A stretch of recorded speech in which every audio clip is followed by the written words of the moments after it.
Assalamualaikum warahmatullahi wabarakatuh.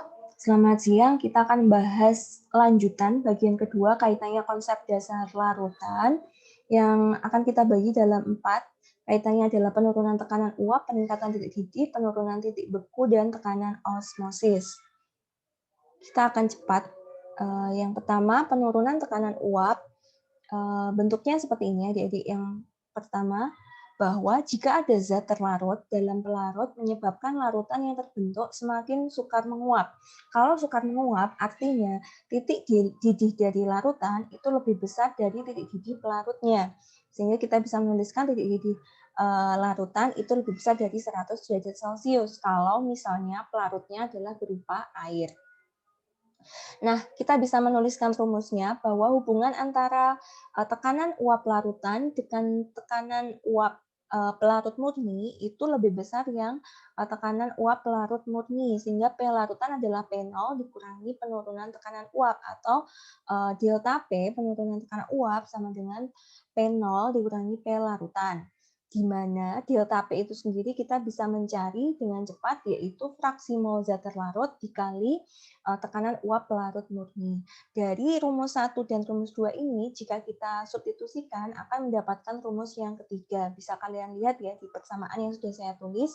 P larutan sama dengan P0 kali delta P. P0 delta P ini kita masukkan rumus yang kedua. P0 dikurangi X terlarut dikali P0, di mana kita ingat 1 min X terlarut dikali P0 itu adalah X pelarut. Kenapa bisa? Karena ada persamaan yang terakhir ini. Dan harus diingat, untuk senyawa yang ada sifat elektrolit atau dapat menghantarkan listrik, kita akan bahas di bagian yang kedua nanti, bagian yang ketiga ya, dikali dengan faktor Van Hoff. Kita langsung ke contoh soal saja. Nah, di sini tadi saya sudah menulis ya, misalnya pada suhu 25, tekanan uap murni 23,76 mm Hg, dan tekanan uap larutan urea adalah 22,98 mm Hg. Perkirakan molalitas atau konsentrasi larutan dalam satuan molal. Masih ingat ya, molal itu artinya adalah mol per kilogram kilogram pelarutnya saja di sini ya. Satuan molal. Nah, kita langsung tuliskan rumusnya di sini. Delta P adalah P0 min P larutan, di mana delta P ini juga rumusnya adalah X terlarut dikali P0. Maka kita bisa menuliskan X2 atau X terlarut itu adalah 0,78, 23,76 dikurangi 22,98 dibagi 23,76. Ini dibagi ya. Karena fraksi mol itu tidak bersatuan ya, adik-adik, ini tidak bersatuan. Ketemunya adalah fraksi molnya adalah ini. Atau kita bulatkan 0,033 di mana pelarutnya adalah 0,967. Kalau fraksi mol pelarutnya aja 0,967 itu menunjukkan bahwa pelarutnya itu sangat banyak, sehingga larutannya bisa dianggap bahwa larutan urea ini sangat encer. Kita ingat-ingat rumus dari fraksi mol itu adalah mol dari zat terlarut dibagi jumlah molnya. Di sini kita ketahui karena N2-nya itu sangat encer, sehingga N2 dapat diabaikan terhadap N1. Sehingga kita bisa mencari jumlah mol urea dalam 1 kg air, kita bisa menuliskan adalah 1000 gram H2O dikali 1 mol H2O per 18,02 gram H2O sama dengan 55,48 mol H2O. Karena sudah ketemu ya molnya si H2O, maka kita bisa mencari dari mol ureanya. Urea rumusnya adalah mol H2O dikali fraksi mol ureanya itu sendiri. X2 kan tadi udah ketemu ya, X2-nya adalah 0,033. Ketemunya, maka mol dari ureanya adalah 1,8 mol. Nah, kenapa di sini tiba-tiba jadi konsentrasi urea dalam molal adalah 1,8? Kok bisa sama? Karena pengertiannya tadi ya, molalitas itu adalah mol maksudnya mol zat terlarut per 1 kilogram pelarut. Nah, tadi kan udah dikalikan 1 kilogram nih, maaf, 1000 gram ini. Sehingga sama-sama 1,8 mol dibagi 1 kilogram. Ketemunya adalah 1,8 itu sendiri. Gitu. Jadi molnya dan konsentrasi molalnya untuk urea itu adalah sama. Bisa ya? Nah, di sini ada alasan adik-adik mengapa tekanan uap larutan lebih rendah daripada pelarut murni. Yang pertama adalah karena ketidakteraturan dari molekul di dalam larutan itu sendiri. Kita ketahui ya kalau misalnya ada pelarut, ada zat terlarut, maka akan terjadi pergerakan di dalam larutan itu sendiri sehingga bisa jadi timbul ketidakteraturan, misalnya akan timbul endapan dan seterusnya. Kemudian semakin besar tidak teratur, makin besar kecenderungan berlangsungnya suatu proses kimia dan fisika. Jelas itu, kemudian penguapan meningkatkan ketidakteraturan sistem. Molekul fase uap lebih tidak teratur daripada cairan atau padatan. Larutan lebih tidak teratur daripada pelarut murni. Selisih ketidakteraturan antara larutan dan uap kecil, sehingga molekul pelarut lebih sulit meninggalkan larutan daripada pelarut murni untuk menjadi uap, dan tekanan uap larutan lebih kecil daripada tekanan uap pelarut murninya. Begitu alasannya. Kemudian sifat kolaboratif yang kedua adalah kenaikan titik didih. Tadi jelas ya, kalau misalnya ini air saja, jika ditambah NaCl, maka titik didih dari larutan NaCl itu pasti lebih tinggi daripada titik didih pelarut murninya. Itu jelas. Sehingga kita bisa menuliskan bahwa adanya zat terlarut dalam pelarut menyebabkan larutan yang terbentuk semakin sukar mendidih atau titik didihnya semakin lebih tinggi. Kita bisa menuliskan bahwa delta TB sama dengan TB larutan dikurangi TB0. TB0 di sini artinya adalah titik didih dari pelarutnya. Kemudian hubungan selain rumus yang pertama ini, kita bisa menuliskan adalah hubungannya dengan konsentrasi dalam molalitasnya. Itu berbanding lurus sehingga delta TB sama dengan Kb dikali M. Kb adalah konstanta kenaikan titik didih kali konstanta kenaikan titik didih. Satuannya itu dalam molal kali derajat Celcius, derajat Celcius per M. Konstanta kenaikan titik didih molal. Oke. Rumusnya untuk yang bagian molal ini, kemudian untuk TB-nya, kalau misalnya pelarutnya air, itu kita bisa menuliskan TB-nya adalah 100 derajat Celcius ditambah delta TB. Gitu rumusnya. Ini lebih enak ya. Nanti contoh soalnya langsung aja ke latihan aja. Kemudian penurunan titik beku. Nah, kalau titik beku kebalikannya. Jadi kalau misalnya tadi ya, kita punya air atau es batu gitu ya, es batu ini ya, es batu gitu. Kita tambahkan garam adik-adik. Balik lagi ya, NaCl gitu. Nah, awalnya bukan es batu mungkin ya, larut air gitu ya, air kemudian kita menjadi bekukan dengan ditambahkan garam. Kira-kira titik bekunya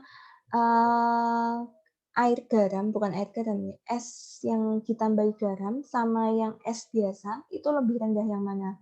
Tentu titik bekunya atau TF ya, freezingnya itu lebih rendah dibandingkan TF0 atau TF pelarut murni. Maksudnya TF0 ini adalah pelarut murni, itu lebih rendah. Sehingga zat terlarut di dalam pelarut menyebabkan larutan yang terbentuk semakin sukar untuk membeku karena dia semakin rendah. Rumusnya ada dua. Yang pertama ini kemudian berbanding lurus juga terhadap molalitas, maka kita bisa menuliskan bahwa delta TF sama dengan Kf kali M.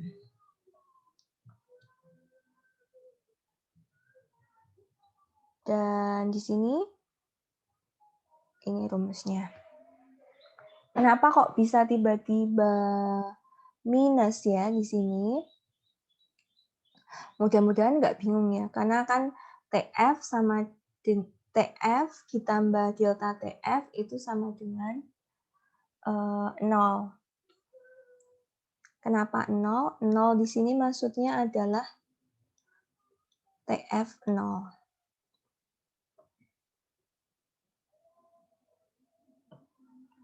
Terakhir adalah tekanan osmotik. Tekanan osmotik adalah adanya zat terlarut dalam pelarut menyebabkan larutan yang terjadi mempunyai tekanan osmosis, gitu ya. Tekanan osmotik atau osmosis. Simbolnya adalah Pi ya, simbolnya seperti ini. Rumusnya adalah M kali R kali T kali I. I ini adalah maksudnya tadi apa namanya? Derajat ionisasinya. Kok derajat ionisasi faktor Van Hove-nya.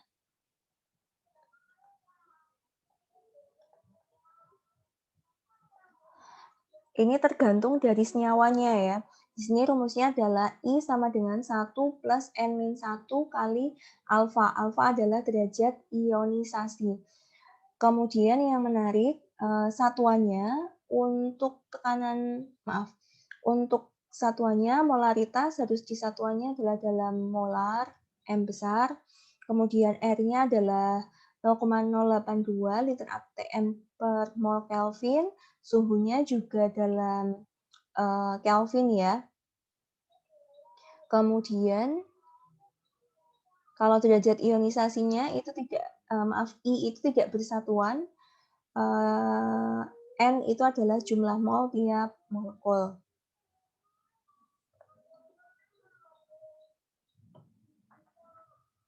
Ini adalah diagram fasenya ya. Kita lihat dulu di sini. Tadi ingat kondisi isotonis. Artinya tekanan osmosis 1 sama dengan tekanan osmosis 2. Maksudnya tekanan osmosis pelarut sama dengan tekanan osmosis yang zat terlarutnya.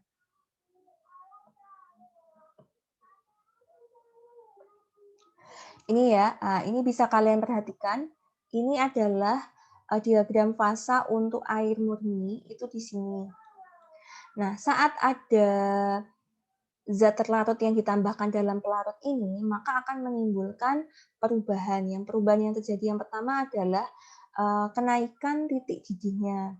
Boilingnya meningkat, jadi TB-nya meningkat ke arah kanan. Tapi sebaliknya, kalau yang freezingnya itu semakin malah lebih terjadi penurunan titik beku ke arah kiri. Itu artinya. Kemudian ini adalah aslinya.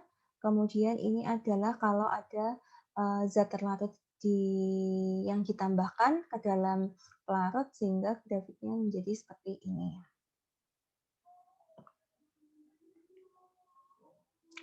Kita coba ya, apakah ada pembahasannya, kita cek dulu. Oh ada, oke.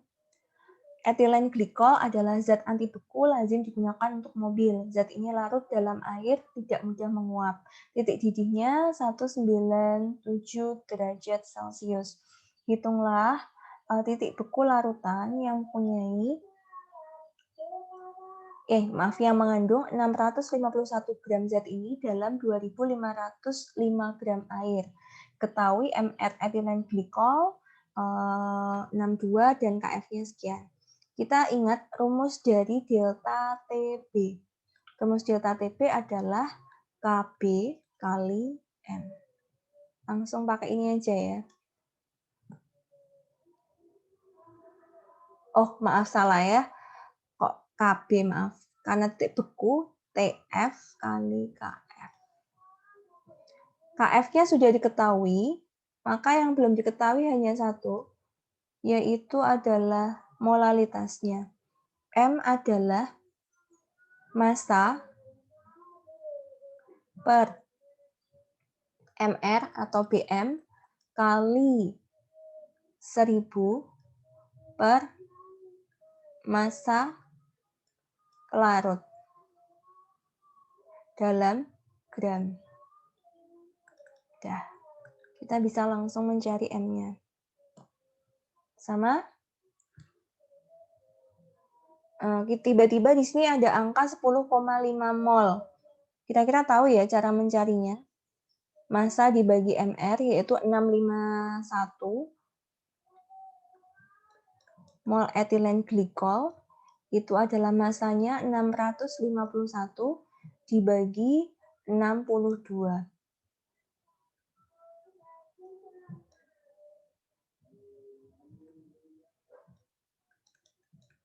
Ketemunya sekitar 10,5 mol.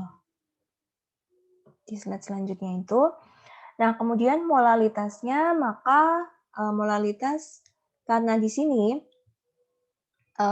molalitas adalah mol per kilogram pelarut, tadi adalah 2.505 ya, maka 2,505 kg, sehingga ketemunya adalah 4,19, delta TF-nya ketemu yaitu 7,79 derajat Celcius.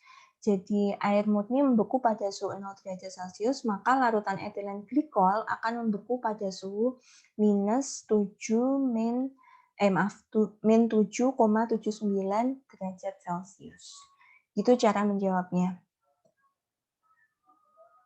Kita coba lagi ya contoh yang lain. Nomor 2, coba saya akan kerjakan. Diketahui tekanan uap larutan 10 gram urea dalam 27 gram air pada suhu 30 derajat Celcius. Jika tekanan uap air adalah 30 mmHg, tekanan uap air itu adalah P0-nya adalah 30 mmHg, maka yang kita cari adalah N ureanya atau N2. N2 adalah 10 gram dibagi 60 gram per mol, 1/6. 1 dibagi 6 ya. 1 dibagi 6 berapa? Saya coba cari dulu. 0,167. 0,167.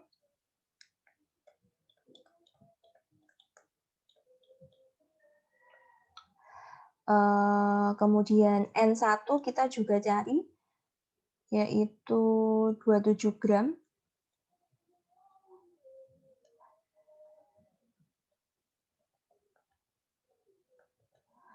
BM-nya air kita harus sudah tahu ya, BM atau MR-nya H2O itu adalah 18.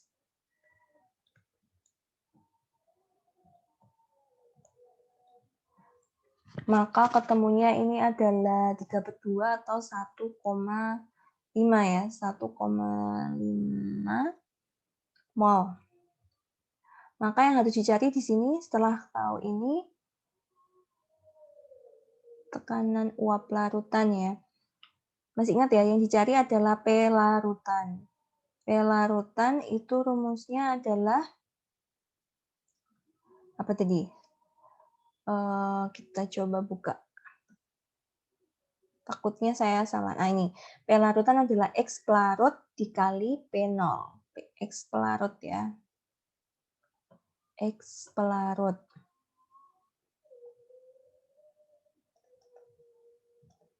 X pelarut itu X1 kali P0.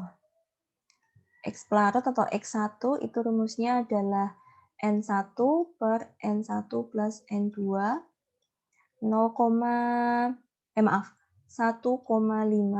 dibagi, langsung saya tambahkan aja ya, 1,667. Nah, ini dicari ketemunya berapa sehingga P larutannya ketemu. X1 kali P0 ketemu.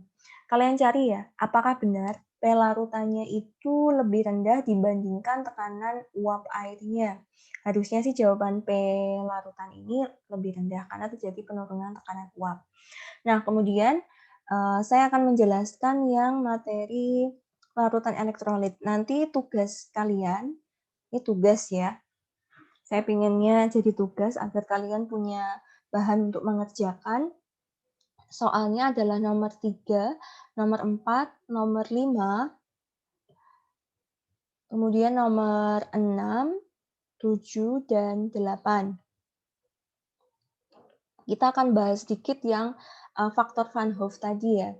Tapi sebelumnya saya akan menjelaskan larutan ditinjau dari berdasarkan daya hentarnya itu dibagi menjadi 2, elektrolit dan non-elektrolit.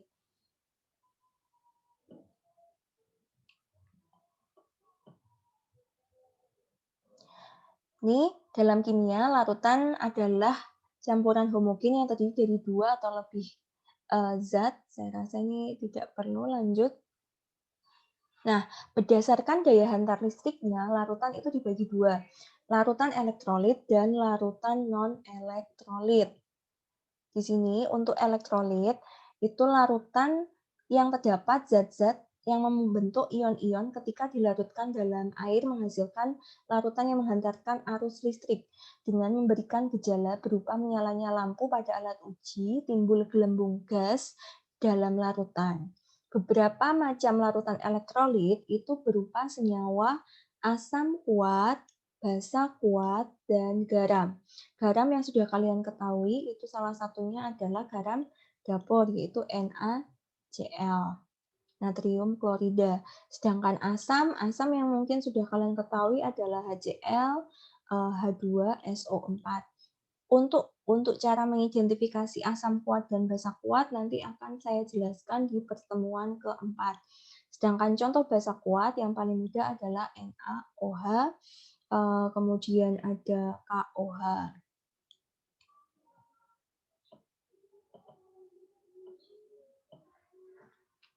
Nah, di sini ada ya penjelasannya. Asam kuat itu biasanya memang terdiri dari H+, seperti itu. Pengikatnya adalah ion yang untuk di muatan anionnya adalah dari golongan 7A ya, Cl, kemudian ada Hi juga ya termasuk di sini, dan seterusnya. Basa kuat ini dan garam itu pencampuran ya, campuran antara asam dan basa membentuk garam NaCl, KCl, Ki2, dan seterusnya. Ki, maaf. Oke, itu kalau bisa diingat-ingat ya, asam kuat, basa kuat, dan garam itu contohnya apa?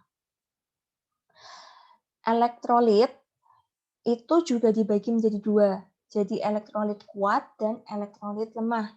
Bedanya kalau elektrolit kuat itu terurai secara sempurna menjadi ion-ion. Masih ingat kan? Kalau ada endapan berarti dia tidak terurai menjadi ion yang sempurna. Pada persamaan reaksi, ionisasi elektrolit kuat ditandai dengan satu arah panah ke kanan dengan harga derajat ionisasi adalah 1 alfanya. Ciri larutan elektrolit kuat adalah lampunya nyala terang, molekulnya netral, larutan hanya sedikit atau tidak ada sama sekali. Molekul netral pada larutan hanya sedikit atau tidak ada sama sekali, gelembung gas banyak menghasilkan banyak ion. Contoh yang paling mudah untuk elektrolit kuat itu adalah NaCl. Kenapa saya nyatakan NaCl adalah elektrolit kuat? Karena saat dia dihubungkan dengan katoda dan anoda seperti ini, dihubungkan ke arus listrik dengan ada lampu, maka akan terurai menjadi Na+, kationnya, dan Cl- anionnya. Begitu. Sedangkan elektrolit lemah yang paling membedakan adalah di sini. Derajat ionisasinya itu atau alfanya itu antara 0 hingga 1. Di situ. Dan ditandai lampunya masih menyala, tapi nyalanya itu redup, netral dalam larutan banyak, gelembung gas yang terbentuk itu sedikit, tapi ada gelembungnya ya. Nah, contohnya apa sih? Contohnya, untuk elektrolit lemah, itu contoh senyawanya adalah CH3COOH, atau ini namanya adalah asam asetat, atau dia termasuk golongan dari asam lemah. Nah, ini termasuk elektrolit lemah. Contohnya yang lain, misalnya dari basa lemah, itu adalah NH4OH, atau namanya adalah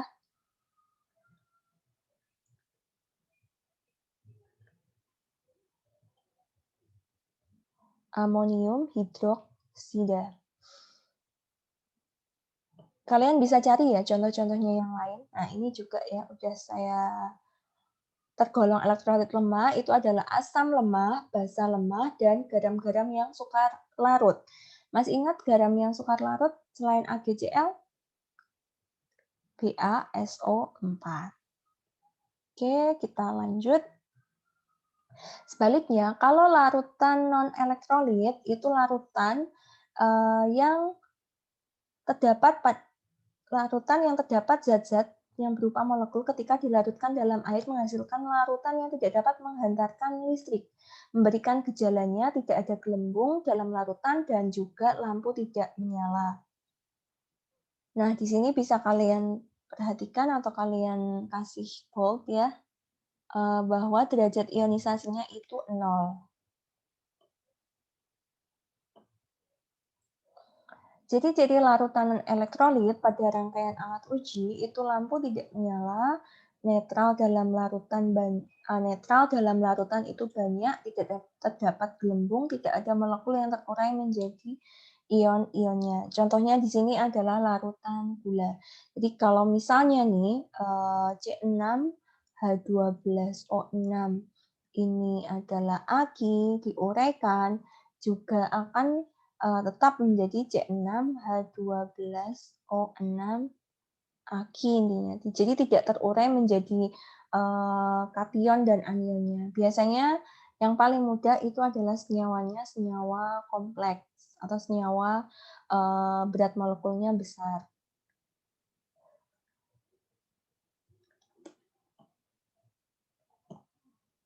Ini contoh-contohnya bisa kalian perhatikan.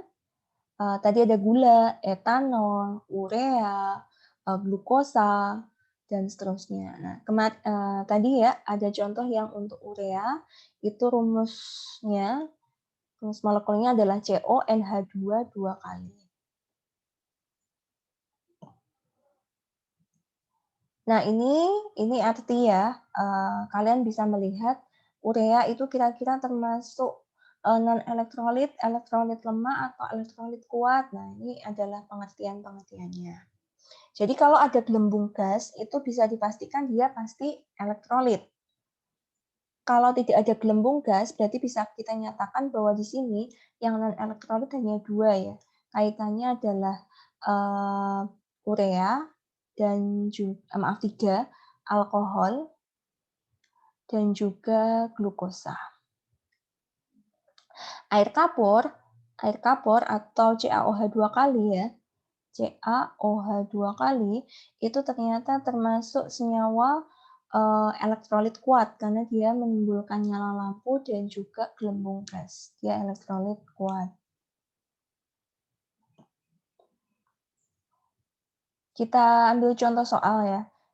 Pada hasil percobaan daya tarik listrik beberapa larutan dari data di atas, pasangan yang termasuk elektrolit kuat dan elektrolit lemah berturut-turut adalah elektrolit kuat, berarti di sini lampu menyala terang, gelembung banyak. Ini nomor 1. Kemudian untuk yang elektrolit lemah itu nomor 3. 1 dan 3 jawabannya.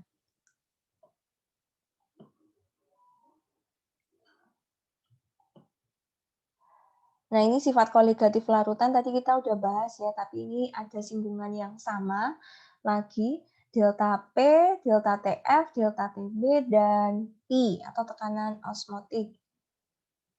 Titik beku rumusnya sama ya, seperti ini. Nah, sebentar, ini nggak ada pengertian yang... Nah, ini tadi saya mau menjelaskan yang I atau faktor Van Hoff. Faktor Van Hoff itu tergantung dari derajat ionisasi atau tergantung dari larutan itu sendiri. Misalnya adalah ini ya, kita ambil.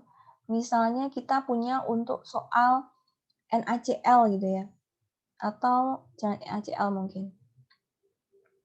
Yang paling mudah mungkin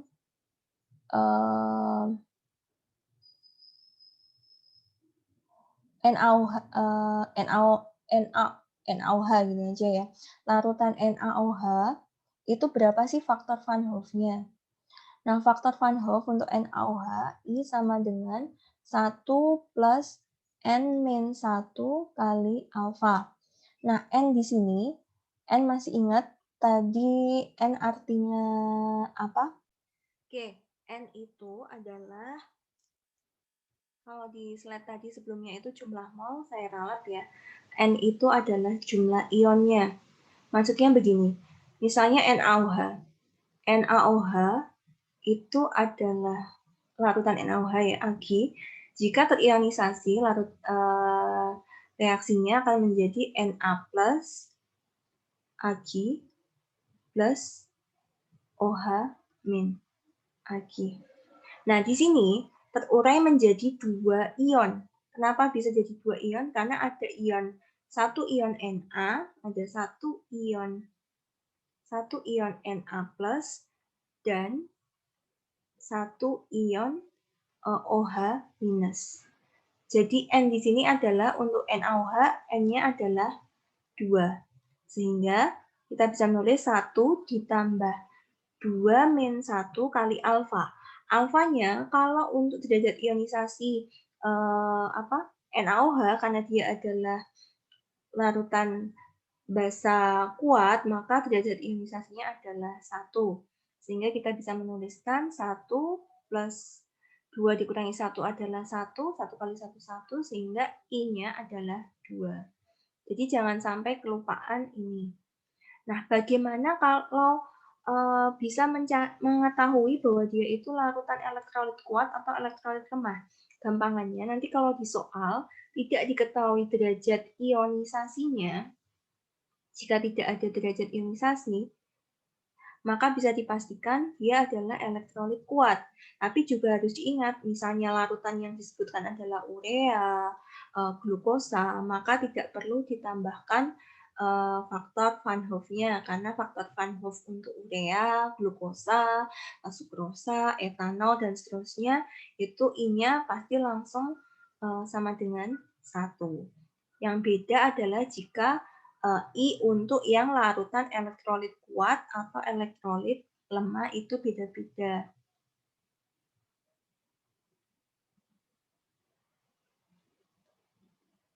Beda-beda. Tapi kalau untuk I larutan non elektrolit itu selalu sama, yaitu I-nya adalah 1. Itu ya pengertian untuk larutan elektrolit jika ada faktor Van Hoff-nya. Kemudian penerapan penurunan titik beku dalam kehidupan sehari-hari itu kita bisa dengan mudah menemukan manfaatnya dalam pembuatan campuran pendingin sebagai bahan pembuatan es puter.